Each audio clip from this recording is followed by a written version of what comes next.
আপনারা প্রশ্ন করছেন মাজার ভাঙ্গা যাইতেছে কিনা। কেন মাজার ভাঙবেন? মাজার তো জিয়ারতের জায়গা। ওলিয়া উলিয়াদেরকে যেখানে কবর দেওয়া হয় এখানে জিয়ারত করলে সোয়াব হয়, তিনি ভাঙবেন কেন? যদি মাজারে গিয়ে শিরিকি কাম করে, কুফুরি কাম করে, বিদাতি কাম করে, ওইগুলি বাধা দিবেন, মাজার ভাঙবেন কেন?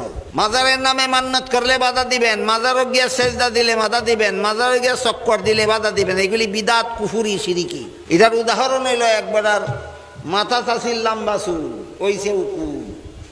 লম্বা চুল হইলে তো উকুন হইতেই পারে, মাথা খাইতে ফেলাই দেওয়ান লাগবো না, মাথা ঠিক রেখে উকুন সাফ করান লাগবো। বুঝা কোন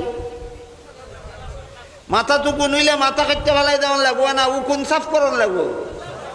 মাজারও কুফুরি বেদাতি কাজ হইলে মাজার ভেঙ্গে লাগান দায়িত্ব না। এই সমস্ত কুফুরি শিরিকি কাজ বন্ধ করতে হবে। আল্লাহ আপনাদের আমাদের তৌফিক দান করুন।